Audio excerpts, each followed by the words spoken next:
Hello and welcome. My name is Aaron Stein, Director of the Middle East Program at the Foreign Policy Research Institute in Philadelphia, and you are listening to the Middle East Brief, a podcast focused on developments in the Middle East and why they matter for U.S. foreign policy. Be sure to subscribe to the Middle East Brief on iTunes and Spotify, and sign up to receive FPRI's Weekly Insights newsletter, where a link to the show will be delivered every 2 weeks straight to your inbox at www.fpri.org. Hello and welcome. Today we are talking to Dimitar Bechev, a research fellow at the Center for Eurasian and East European Studies and a non-resident senior fellow at the Atlantic Council. It's a pleasure. Yeah, I think the last time, I haven't seen you in a while. I think the last time we crossed paths was maybe in Washington or Istanbul. It was somewhere on the planet. It just wasn't in Philadelphia or North Carolina. No, it wasn't. No, it was in Washington. It was in Washington, right? Yeah. Well, we were supposed to do this last week, but then I got the date wrong. But it actually turned out to be fortuitous because the thing that we wanted to talk about was Russian Turkish relations. And over the weekend, things have heated up in Syria, with Turkey giving an end of February deadline to the Syrian regime to pull back from areas it has taken. A Russian delegation that visited Ankara on Saturday and again today on Monday, the day we're recording this. And seemingly no indications that the Russians are willing to give in to the Turkish demands to give in to the Turkish demands for the regime to cease the ceasefire. Why don't we start right there? I mean, what do you make of the current situation in Idlib, and perhaps how that figures into the Russian-Turkish dynamic since maybe, since late 2017? Well, the Turkish perspective on Idlib has always been released that the Assad regime on the one hand and Russia are not necessarily overlapping in their interests 100%. In other words, you can work with Russia to contain the regime plus its Iranian allies, or Russia can be a mediator. And that's the strategy they apply to Idlib and elsewhere. So in critical moments like this, Russia could step in and broker a deal, and sometimes accede to the demands. The empirical record, especially in Idlib, shows otherwise. You and I have discussed at length over the years. Whenever Assad offensive, Russia typically goes along and provides air support to those ground onslaughts launched by the regime and the militias. So Russia's behavior doesn't give any credence to this Turkish narrative that Russia is a player on its own right and it's almost a restraining influence on Damascus. And that's what's happening now. The Russians have a story to tell because according to them, the original agreement from September 2018 and its later updates applies only to the moderate whatever they styled factions of the rebels, and Hayat Tahrir al-Sham is not included. And it's up for the Turks to separate the former from the latter. And since Turkey hasn't delivered on its promises, it's a fair game to attack anybody in the enclave and push forward with the offensive. So Russia faults Turkey not complying on the terms of the agreement, without doing it very vocally, but still. And that's a justification for assisting Assad with the offensive. Yeah, I mean, the origins of the recent Turkish-Russian, I call it an entente, in Syria came, after moments of extreme tension, so I'm thinking in November in 2015, the Turkish Air Force shot down a Russian bomber after they had intervened in Syria. But that didn't really end up well for Turkey because of the pressure that the Russians applied to Ankara over the intervening, handful of months, I think up to 6, leading to an Erdogan-Putin sort of coming together, first with Turkey issuing an apology, then I believe a meeting in St. Petersburg. Do you think that there's obviously a lot to it, but I'm going to get into it, but how much of this is wrapped up in Erdogan's personal relationship with Putin and vice versa? I mean, because one would seem to think that these two men are driving the relationship rather than the sort of the institutional foundations of both countries, maybe the Ministry of Foreign Affairs or the defense ministries. What do you think about that?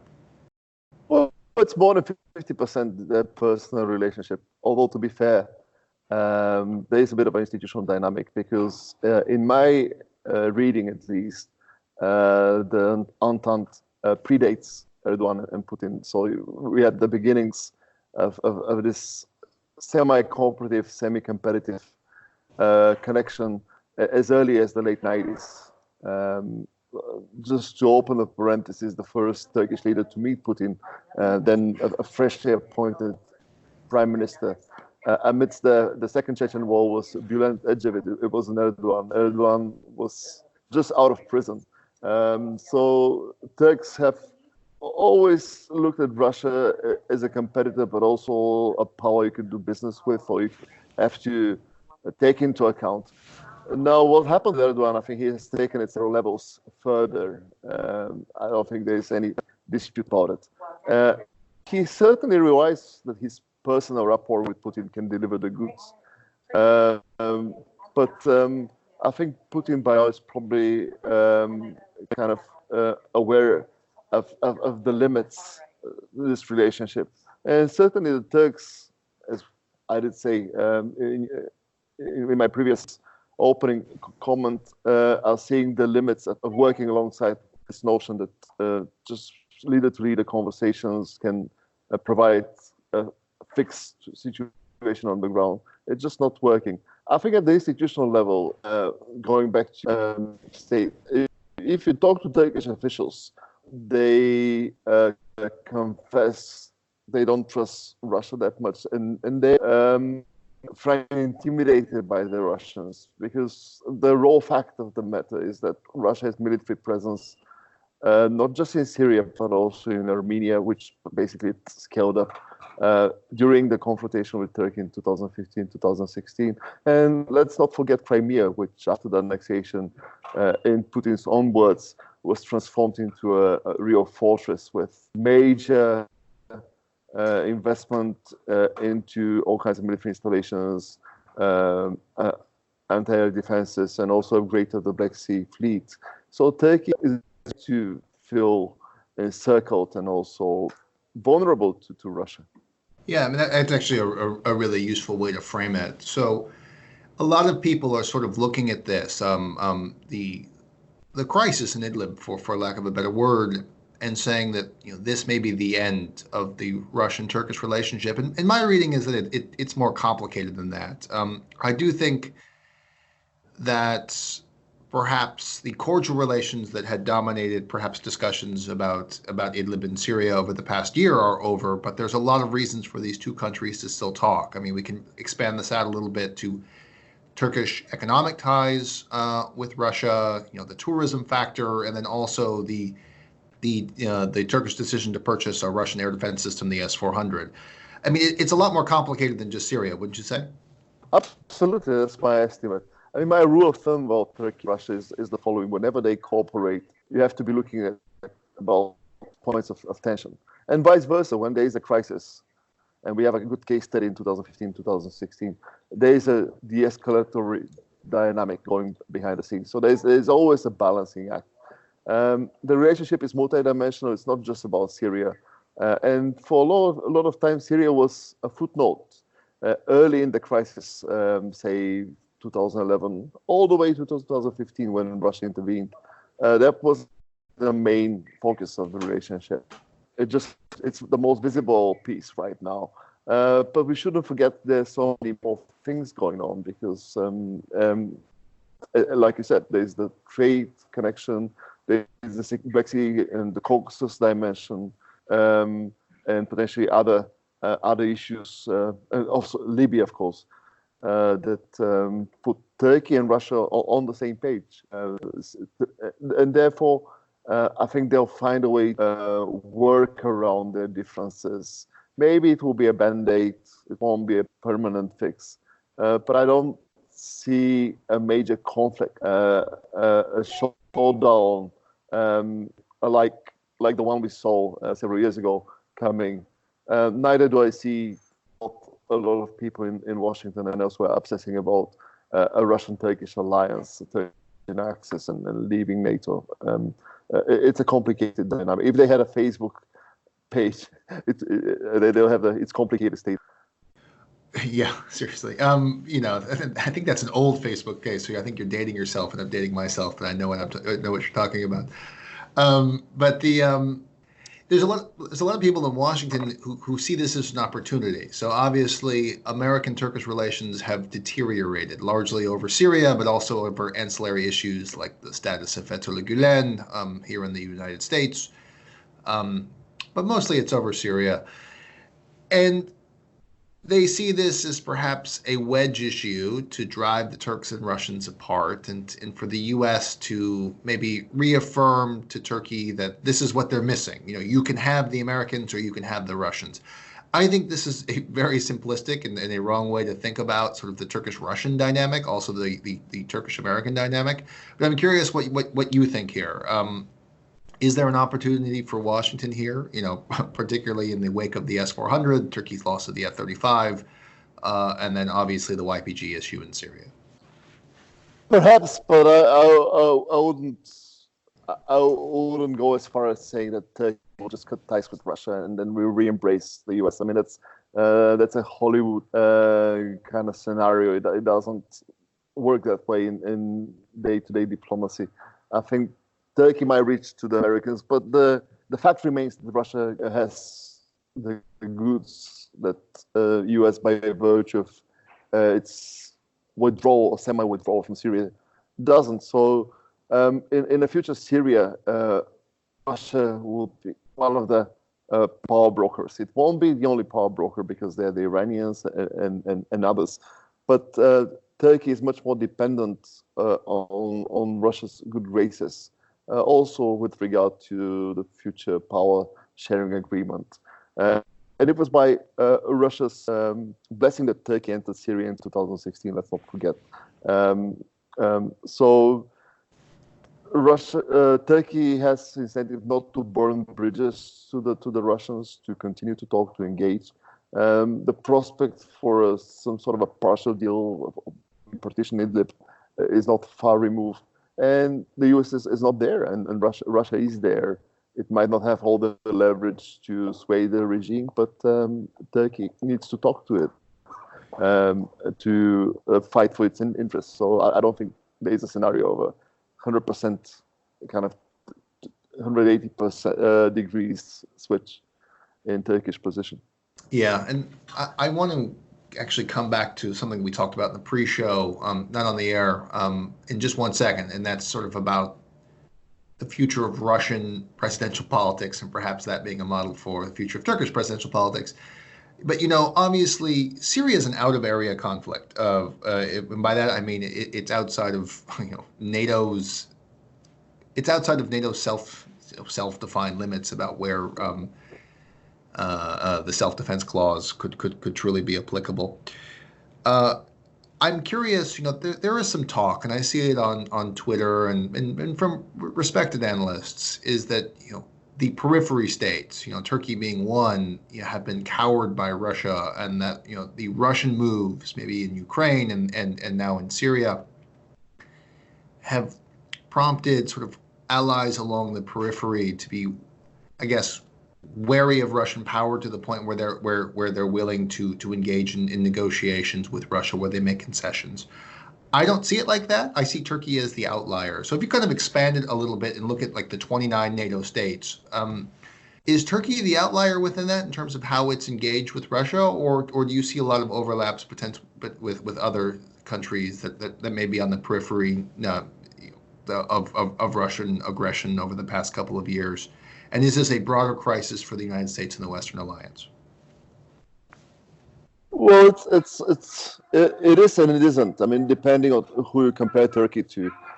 If you compare it to Poland and the Baltic countries, yeah, absolutely. I mean, there is a very different view of Russia, which is justified by recent history.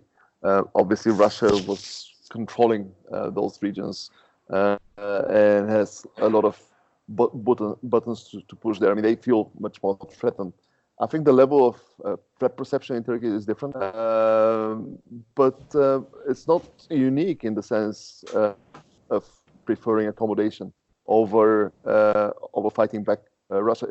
I mean, I'm comparing apples and oranges. But think about the country I come from, Bulgaria. Incidentally, a neighbor of Turkey has a very different historical relationship with Russia. But in the Black Sea, it's equally threatened by the Russians with the Russian military buildup. And the strategy it applies is not unlike Turkey. Turkey just engage with the Russians, try to look for overlapping economic interests, and at the same time rely on the NATO I think that is underreported about Turkey. Its contribution to all the measures NATO has taken to contain Russia. The tailored forward presence in the Black Sea. There's a multinational brigade in Romania, and Turkey is one of the stakeholders. It's not in the news, certainly, but it's one of the stakeholders in the multinational brigade in Romania, which is, again, part of the NATO forward tailored forward presence. So behind the scenes, Turkey is investing and contributing to what could be called the new containment strategy applied by NATO. So it's not an outlier in two senses. One, in the sense that there are a couple of other examples one can think of on NATO's periphery. And secondly, in the sense that it's not only engaging with the Russians, but also investing, striking a balancing act, investing in deterrence, but hiding behind NATO in a way. I see that's a good point. And then just finally, as we wrap up here, you mentioned something, off air, as I said, and I wanted to give you a chance to expound upon it. Is talking about the domestic changes in Russia, which we have not talked about on this podcast, but I'm actually interested in, and I'm generally ignorant on it. Using your words, Erdogan can get some clues about what comes next for him. Maybe taking this to synergies in domestic politics and presidential politics in both countries. Yeah, I mean, it's a fascinating discussion. Now, a lot of people have made some facile comparisons between Russia and Turkey. I mean, the Turkish political system is very different from Russia's. It's much more competitive, and Turkey has longer experience with democracy. But having said that, the issue of how you pass the baton is generic to authoritarian systems, and Turkey has moved into what scholars describe as competitive authoritarianism. So right now, Putin is experimenting in designing a new system and looking for a successor where he stays behind the scenes and pulls the strings rather than managing day-to-day politics. We are not quite yet in Turkey, but by the end of this decade, after Erdogan has served 2 terms under the current constitution, he might come around to face this kind of issues. He doesn't have an era, and at the same time, the system is very personalistic. So he have to deal with the same questions Putin is juggling right now. And therefore, I think that's my gut feeling, and I could be proven wrong by the developments in the following couple of years, that what happens in Russia might be around some of the ideas Erdogan and his close circle will be bouncing back and forth. And of course, it also implies that Turkey will be getting a bit more authoritarian, and the scope for democratic politics will get narrower as we move along. But that's my speculative point at the end of the conversation. No, and then I just wanted to ask you one last question, because it's always something that's fascinated me. And again, I'm not a Russia scholar; I'm a Turkey scholar, and Turkey is periphery scholar. So within this, so we have this dyad. So we have Russia and Turkey. We have a near-term crises in Syria, and there's a couple. But you also have some synergies and economic cooperation along the Black Sea. Thinking about, Turkey's purchase of the S-400. Thinking about Turkstream, the Russian natural gas pipeline that I believe was just recently constructed and inaugurated. You have Russia building a nuclear power plant in Turkey, and you have Russian tourists, which people don't really talk about a lot. But anybody who's been to the Mediterranean coast of Turkey, basically from the spring until the end of fall. It's a lot more Russians than there are Americans, so a lot more Russian money being pumped into the economy. But how do Russians think about Turkey? So within these political negotiations, I mean, is Turkey a member of NATO that is a useful wedge with the United States? Is Turkey just another country to do business with along the Black Sea? Is it somewhere along all the above? I mean, how do the Russians view this relationship? Well, at the level of policymakers and the narrow circle of people who are in charge, certainly, I mean, the strategic perspective is very much there, that Turkey is an important country, is a major regional player, and it has a mind of its own. So therefore, pricing it out of NATO without expecting there will be a divorce. But having Turkey's third port in NATO is a gain. And also, let's not forget, Turkey is a major stakeholder in Black Sea security. Despite the fact that Russia is now the dominant player, Turkey is the runner-up. So as long as Turkey guards the straits and polices the Montreal regime, that really matters to Russia. And let's not forget there was the 2008 Georgia war, when Turkey gave a lot of positive signals to the Russians by keeping at arm's length the Bush administration at the time, showing its goodwill to the Russians. So that informs the strategic perspective on Turkey. On the economic front, Turkey is the second largest natural gas market for the Russians after Germany. That might change in the next decade with China becoming an export destination, but that's the state of play. But what people often fail to notice is that the Turkish strategy is more complicated than the way it looks, because just over the last 1 year, Turkey ramped up its imports of liquefied natural gas. So it's doing its best to reduce dependence on Russia in a new climate on global energy markets. Caspian gas is coming downstream. And Turkey really wants to have Russia on site, but also to look elsewhere and to maximize its power. 2016, when Putin and Erdogan normalized relations, one of the part of the price Turkey paid was to accede to the commercial conditions Russia put forward for Turk Stream. That might be less and less the case, since the bulk of the contracts for the gas trade over Turk Stream will expire in the next couple of years. So Turkey will try to bring down prices, negotiate better commercial conditions, rebalance the trading relationship. And that's one of the longer-term stories in Russian Turkish relations that we now kind of fail to notice or don't pay enough attention, since Syria is so big and so huge. But it will be back. So we have many more opportunities to discuss Moscow and Ankara on the economic front as well. And that really, really matters. Yeah, and with that, I think this has been a really good conversation. Thanks for joining me, and for listeners, we had a lot of scheduling difficulties, as I said up top. So thanks for being flexible. I appreciate it, and have a good rest of the day. And thank you everybody for listening.